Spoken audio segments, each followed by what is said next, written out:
All right, everybody. I wanted to do this video especially for my brother Bulls on Parade. He's a real cool cat, always helping me out, looking out for the team and everything. And I like this guy. He's real cool. And he was telling me that he was on a car ride today, so he didn't get to really see everything. I know what it's like to be away from the computer. And so I thought I'd do this for him, just give him a rundown of what happened today.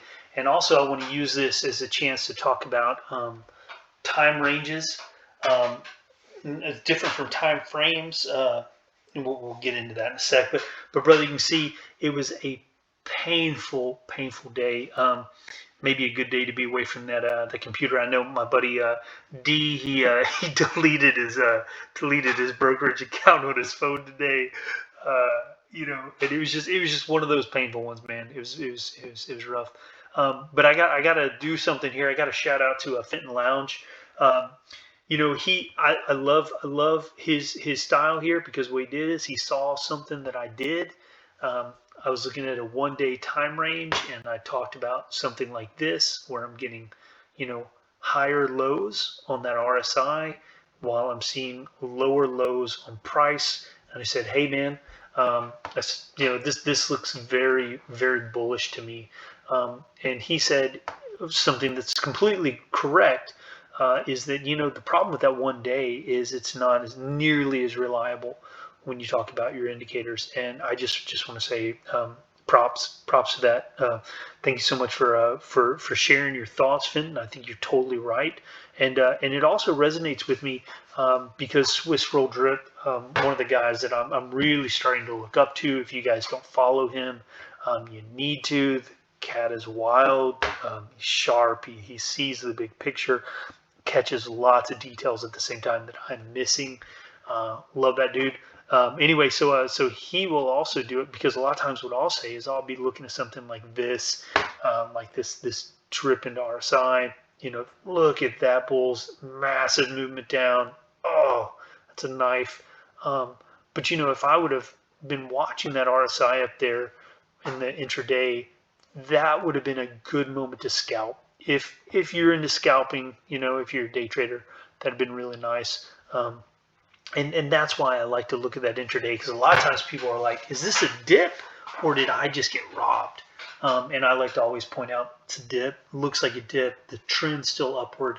Now on this one, obviously the trend does not look very upward to me, nor did it Fenton, and he wisely said so. So I think it's a good idea that we jump into time ranges. You see my range: 1 day, 5 day, 1 month, 3 month, blah blah blah, versus what people call time frames, where I'm going from something like intraday, daily, weekly, monthly, something like that, and I can even get a bit more specific here in bar charts, which is what I like to use, just because I like their indicators. So anyway, so we're all familiar with this. We've smiled and cheered. We have cried and bled. We know what it looks like. The reason why I think it's so key to look at the big macro in the 9 months for me, because Swiss Roll Drip and we have been looking at this and wondering, where is that support that we were looking for. I'd called 2345. He had called 228. Both of us proved to be wrong, or it broke through that support, one of the two. I'm hoping, and I think my brother Swiss Roll Drip will agree with me, I'm hoping that 20 simple moving average is what we'll catch for that next support.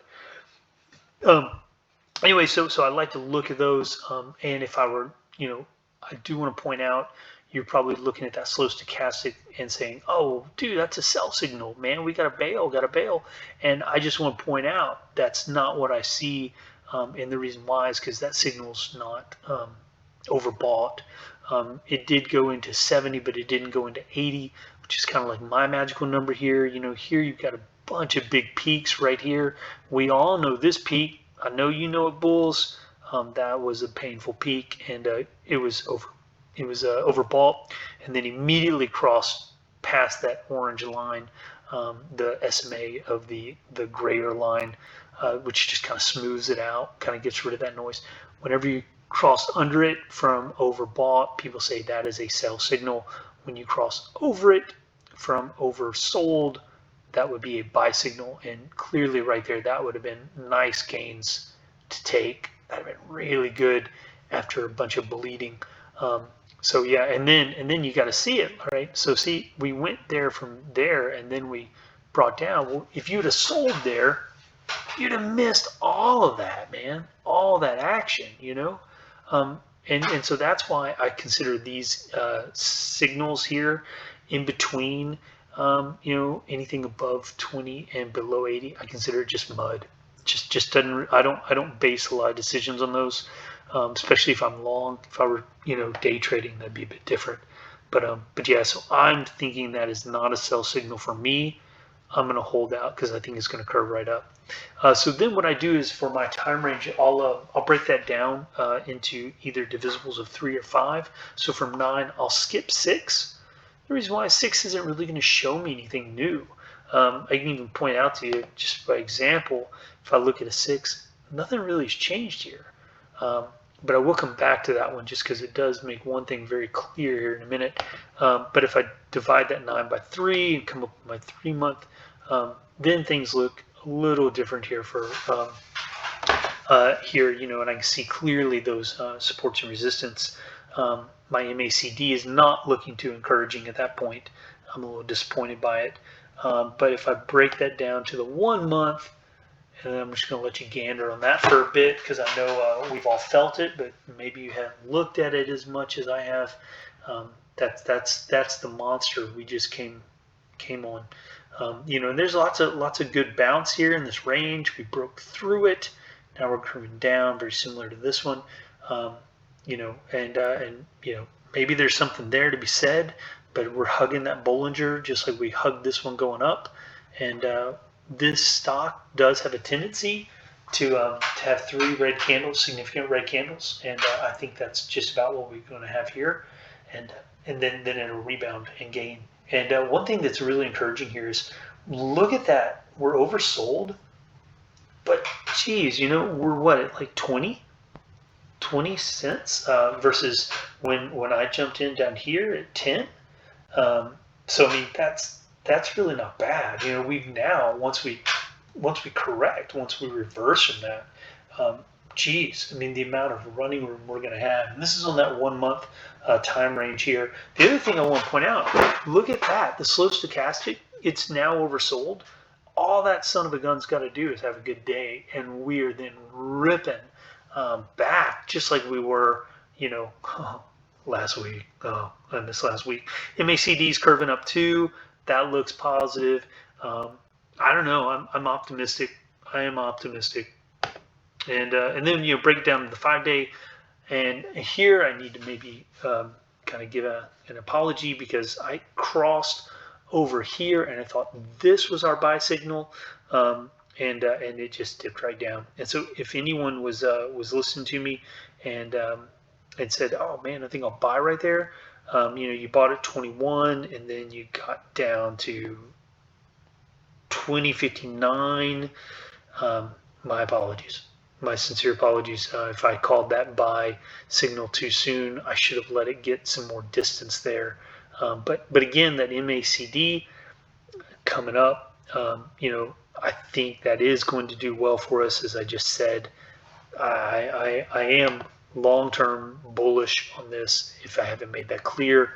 Again, right here, we are even looking positive. We did come out of there. And I think that we're going to see that play out.